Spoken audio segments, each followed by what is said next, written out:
Hello everyone and welcome back to my channel. So today I wanted to do my August reads, so just go over all of the books that I read in the month of August. If you pay attention to the types of books that I read last month, you'll notice that there is a little bit of a theme. Not all the books fit that theme, but I definitely wanted to read like a very specific genre. I actually had a really great reading month in the month of August. I ended up reading 10 books. I think it was 5 audiobooks and 5 physical books, which is pretty good for me. So without further ado, let's get started with the books that I read last month. So the first book that I finished this month was Beach Read. And not to start this video on a negative note, but I honestly really didn't like this book at all. I probably would give it like a 2.5 stars, but because I know people that really love this book, I'm like, whatever, I'll just round it up to a 3. It just didn't really connect with me at all. It's basically a like rom-com kind of book about 2 writers that live in like side-by-side beach homes, and one writes literary fiction and one writes romance, and they decide to swap genres and then they end up falling in love. There's nothing wrong with this type of book. I personally don't do well with beach reads, just in general, just very light and fluffy books. I just felt like this book didn't really have a lot of substance, but it was semi-entertaining, and if you like a really light romance book, I would recommend picking this up if it intrigues you. So the next book that I finished, I listened to via audio, which was White Fragility by Robin DiAngelo. I'm not going to rate this book just because I decided that moving forward I'm not going to be reading like anti-racist type literature. So this is what I'm going to say about White Fragility. I think that it's really important to read these types of books, and I personally want to educate myself on issues that are happening today in the country that I live in. This is the second anti-racist book that I've read, and I'm planning on reading many more in the future. The first one that I read was How to Talk About Race, which I personally think is just a better book to educate yourself. I felt like that book, you covered a lot more topics and issues that are happening in the United States, but I guess it could be really for anywhere. And I just felt like I learned a lot more through that book than I did in White Fragility. And I personally just thought the audio experience for How to Talk About Race was a lot better than White Fragility. So if you are curious, which I do encourage you to obviously look into anti-racist literature, I will put a link below to a list of books that you can look into, and just pick one that intrigues you the most and one that you think you'll learn the most from. So the next book that I finished this month, which is probably my most favorite book that I read this month, was Marry Him, The Case for Settling for Mr. Goodenough by Lori Gottlieb.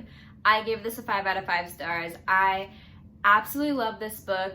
It's very rare for me to find a book that I can't put down and that I like the first thing I do in the morning is pick it up. That's so rare, and I found that in this book. I was just so excited to continue to learn about everything that she was talking about.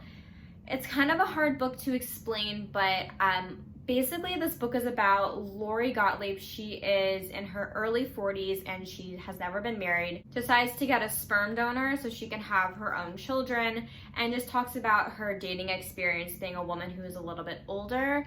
And I think this book got a lot of backlash just because women at least, think that this book is telling you to settle for a guy, which is not what she's trying to say at all. She is basically saying that women need to focus on what's important in a relationship and what will create like a long-lasting life partner, rather than looking for these kind of superficial things that don't really matter. And I thought she offered a lot of insight. She talked to a lot of like psychologists and therapists and dating and relationship coaches, and then also just goes into her own personal dating experience. And I just thought it was so entertaining and interesting to hear how dating evolves, especially the older you get. And I thought she offers a lot of insight for people who are a little bit younger as well. Lori has another book out that you probably have heard of. It's called Maybe You Should Talk to Someone, and I am so excited to read that book. Ever since I read this book, I've just been dying to read it, and I'm planning on reading it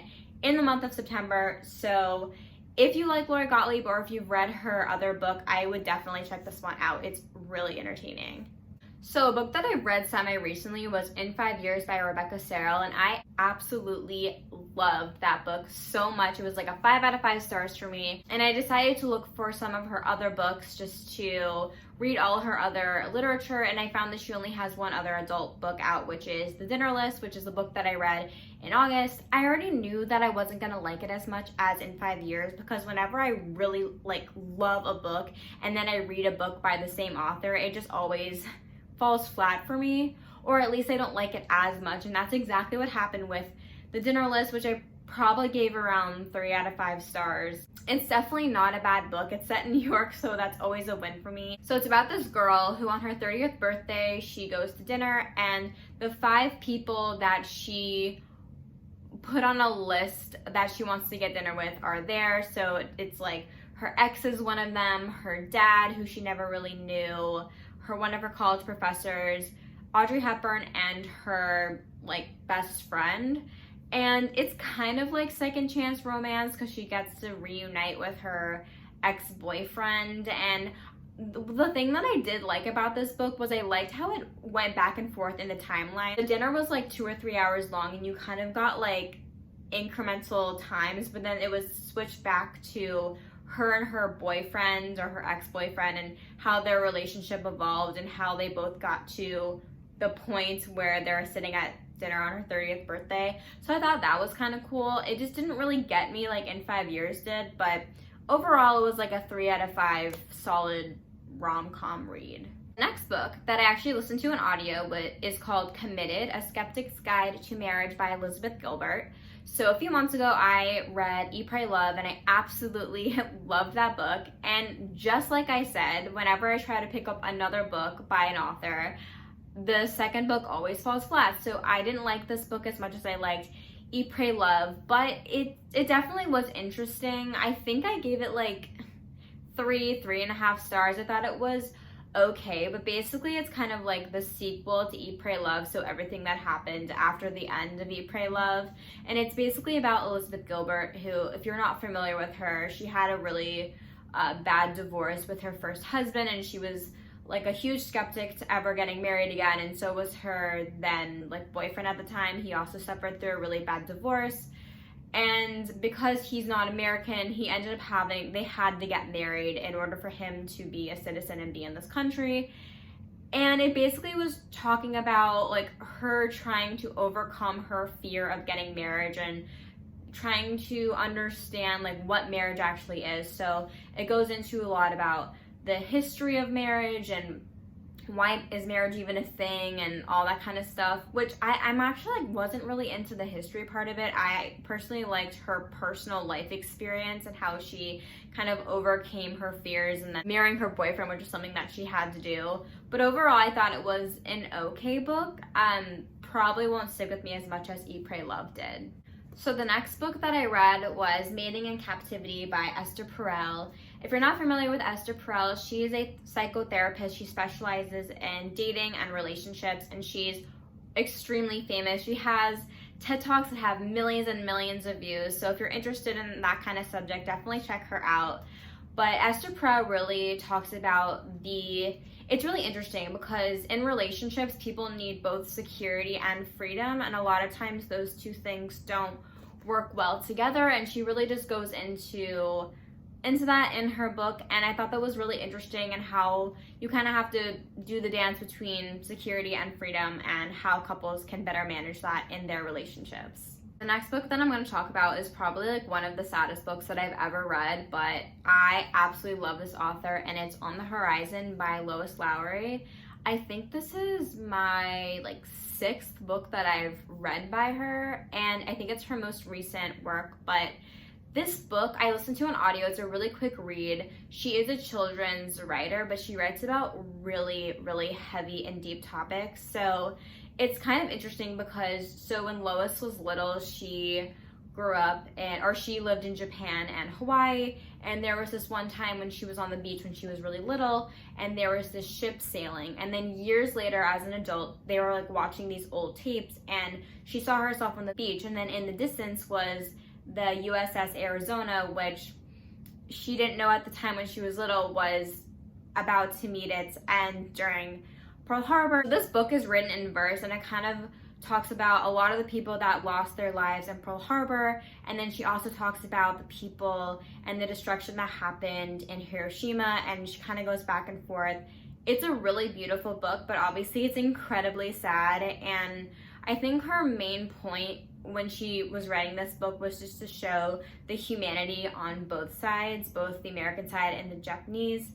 And yeah, it was really sad, but if you're interested in World War II history, I mean, or if you just like reading like children's books, I would definitely give this one a shot. If you don't know Lois Lowry, she's really famous for The Giver and Number of the Stars, if that jogs a memory, but I ended up really liking the book even though it was very painful to listen to. The next book that I finished this month was Modern Romance by Aziz Ansari. I gave this book a 5 out of 5 stars. And before I forget, I gave the last book a 5 out of 5 stars. I don't think I've been telling you guys the ratings for these books, but oh well. And then the book before that I gave a 4, so sorry about that. But I gave this book a 5 out of 5 stars. It was my second favorite book that I read this month after Marry Him. And Aziz just talks about modern dating. He goes through like the history of dating between like our grandparents and parents' generation, all the way to like millennials, dating with like online dating, the apps, dealing with communication issues with like texting. He talks a lot about like commitment and just how dating has completely changed in the past few decades. I really liked this book because I thought it was really engaging. I thought he did a really good job of just engaging the reader. He had a little bit of humor. He offered like pictures and examples of things, and he gave some of his own personal experiences. But this book was just a lot of fun to read, and I learned a lot about modern romance and modern dating, and definitely is worth a 5 out of 5 stars.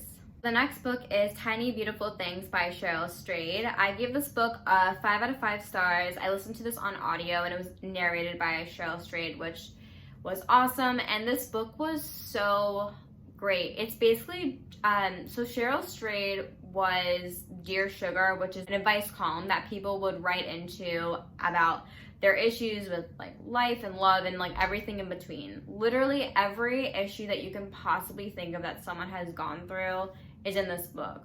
Love, relationships, grief, your sexuality, struggling with like career choices and all of that. Like she talks about everything, and people would write into her about their issues, and then she would respond to them. Basically, she would just like tell people what it is, and she wouldn't hold back. And I think it was just really cool just to hear about the struggles that everyone deals with, and learning about your own life and hearing what she has to say about it. I thought this made a really good audiobook because it kind of felt like she was speaking to you when you were listening to it. I'm actually glad that I listened to it versus reading it physically. So the next book that I read was Modern Love. This book is basically, let me backtrack. There's a New York Times column called Modern Love. It started in 2004. And it's basically it's a column that talks about love and relationships, but love can be defined with romantic relationships, but it also goes into talking about parents and their children and going through divorce and all different types of love, I guess. And this is just like a collection of short essays, as you can see, just kind of like any news article.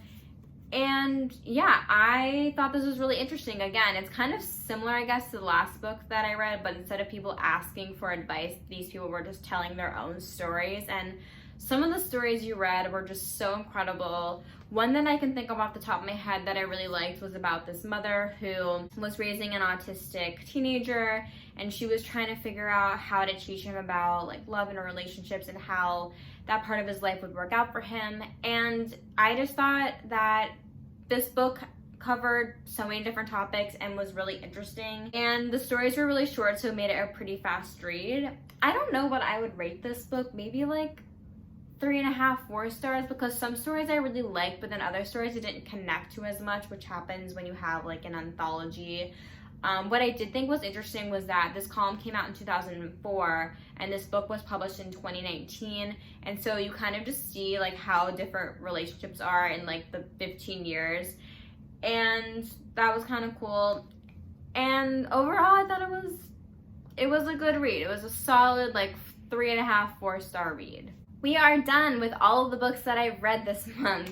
Please let me know if you've read any of the books that I mentioned or if you've heard of any of them. I know that I kind of read like a bunch of random different types of books. A lot of them were, as you could see, dating and relationship related, and then I also like strayed and went to other types of genres. Also, let me know what you're planning on reading in the month of September. I would love to know. I'm in like a really weird reading mood right now, and I've just kind of been slumpy, so I'd love to hear what you want to read, and maybe it'll inspire me to pick it up. But thank you so much for being here till the end of the video. I really appreciate it.